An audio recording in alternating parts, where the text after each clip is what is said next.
Salve galera, e aí, tudo bem?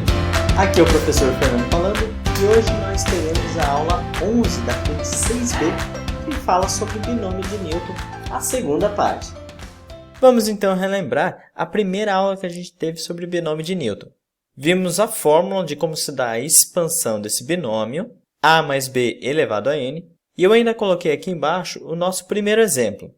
E relembre que nesta fórmula o p é aquela variável que vai aumentando em cada uma das parcelas, começando do zero até o n. Genericamente, podemos dizer que o a mais b elevado a n se dá da seguinte maneira.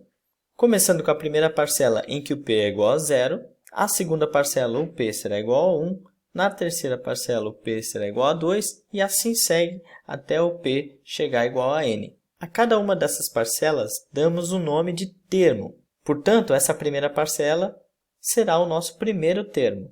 E assim segue para o segundo termo, o terceiro termo, até chegar ao termo n mais 1. E perceba que esse termo é o n mais 1, pois a gente começa a fazer a contagem desde o zero. E aí eu quero fazer uma pergunta para você. Qual é a relação que existe entre o número do termo e o p da nossa fórmula? Note que o número do termo é sempre uma unidade maior do que o p da nossa fórmula. E é através dessa ideia que a gente pode calcular um termo específico da expansão do binômio de Newton. Mas não se preocupe, a gente vai ver isso com bastante calma nos próximos exemplos que seguirão. E na página 3 temos a primeira situação para resolver. Em ordem decrescente de potências de x, o sexto termo do desenvolvimento do binômio abaixo é igual a... O binômio é 3x² mais 1 sobre x, tudo isso elevado a 8. E aí temos algumas opções. Como foi falado no enunciado, estamos procurando pelo sexto termo, ou seja, o T6. Mas como vimos anteriormente, esse 6 está associado justamente ao valor de p mais 1. Portanto, o p da nossa fórmula será 5. Organizando então as nossas informações, temos que o n é igual a 8, o a será igual à primeira parcela, que é 3x², o b será a segunda parcela, 1 sobre x, que nesse caso eu já usei a propriedade de potência para escrever como x elevado a menos 1, e o p, como a gente viu agora há pouco, é o 5. E eu grifei a palavra decrescente para você tomar o cuidado na hora de eleger quem vai ser o seu a e quem vai ser o seu b. Lembrando que o a, por ter um expoente n menos p, ele vai ter esses expoentes decrescentes à medida que o p vai aumentando. Então, fazendo todas as substituições, teremos que o T6, ou seja, T5 mais 1, vai ser igual ao número binomial 8, 5, a primeira parcela 3x² elevado ao n menos p, no caso 8 menos 5, e aí eu já coloquei direto o resultado da conta 3, vezes o b, que é o x menos 1, elevado ao próprio p, que no caso é 5. Esse número binomial resulta em 56. Utilizando as propriedades de potência, teremos aí do segundo parênteses o 3 ao cubo, que vai gerar 27, e o x² ao cubo vai gerar o x elevado à sexta potência. E ainda multiplicando o x elevado a menos 1 elevado a 5, ou seja, x elevado a menos 5. 56 vezes 27 gera 1512, e o x elevado a 6 vezes x elevado a menos 5, utilizando as propriedades de potência de multiplicação de mesma base, soma seus expoentes, teremos simplesmente x. Portanto, a nossa alternativa correta é a letra E, 1512x. A segunda situação para resolver diz assim: na expansão do binômio abaixo, qual é o coeficiente do termo independente de x? E aqui apareceu uma palavra nova, termo independente. O que significa isso? Como o próprio nome já sugere, esse termo ele não depende da variável. Então, nesta parcela, a variável não pode aparecer, e uma das maneiras para que isso aconteça é fazer o x elevado a zero. Organizando as nossas informações, temos que o n é igual a 12, a primeira parcela é o próprio x, a segunda parcela é 1 sobre x², que nesse caso eu vou usar x elevado a menos 2, e o p a gente não conhece ainda, mas mesmo assim a gente vai para a nossa fórmula do termo geral.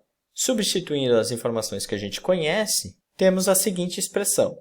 Note que o x elevado a menos 2 elevado a p vai se tornar x elevado a menos 2p, e através da propriedade da multiplicação de mesma base soma-se os expoentes, a gente vai ter simplesmente um x elevado a 12 menos 3p. Como queremos o termo independente, ou seja, o x tem que ser elevado a zero, podemos igualar esse x elevado a zero ao x elevado a 12 menos 3p. Como temos bases iguais, os expoentes também têm que ser iguais. Logo, temos que zero é igual a 12 menos 3p, ou seja, 3p é igual a 12, ou ainda p é igual a 4. Maravilha! Agora que já conhecemos o valor de p, podemos continuar a nossa conta do termo geral. Substituindo o p por 4, temos que o t de 4 mais 1 é o número binomial 12, 4 de x elevado a zero. E isso vai resultar em exatamente 495. Resposta, letra E. E a terceira situação para resolver diz assim: o coeficiente do termo x elevado a 8 no desenvolvimento de x ao quadrado menos 6x mais 9, tudo isso elevado a 5, é igual a... Perceba que nessa expressão não temos um binômio, e sim um trinômio. Mas ele não é um trinômio qualquer, na verdade ele é um trinômio quadrado perfeito, o qual a gente pode transformar em um binômio. Assim, temos que x ao quadrado menos 6x mais 9 é equivalente a x menos 3 elevado a 2. E, portanto, essa expressão será igual a x menos 3, tudo isso elevado a 10. Vamos identificar as nossas informações. Temos que o n é igual a 10, a primeira parcela é x, a segunda parcela é menos 3 e o p a gente ainda não conhece. Seguindo para a expressão do termo geral e fazendo a substituição, temos o número binomial 10p, o x elevado a 10 menos p e o menos 3 elevado a p. Como a única parte da expressão que contém letra é esse x elevado a 10 menos p, precisamos, então, que ele seja igual a x elevado a 8. E aí fica fácil concluir que o p será igual a 2. Uma vez que a gente conhece o p, agora a gente pode continuar a nossa conta substituindo o valor de p. Temos que o número binomial 10, 2 é igual a 45, o x vai ficar elevado a 8, que era exatamente o que o enunciado perguntava, e o menos 3 ao quadrado gera o 9. E o 9 vezes 45 vai resultar em 405. Portanto, o coeficiente do termo x elevado a 8 vai ser a letra D, 405. Fechou, galera? Então é isso. Partiu exercitar. Façam a leitura do capítulo referência da apostila e eu vou pedir que vocês resolvam os exercícios. Anotem suas dúvidas para que a gente possa saná-las numa próxima live. E como a aula de hoje foi um pouquinho mais curta, eu vou finalizar ela tocando uma música para vocês. Valeu, gente. Abraço.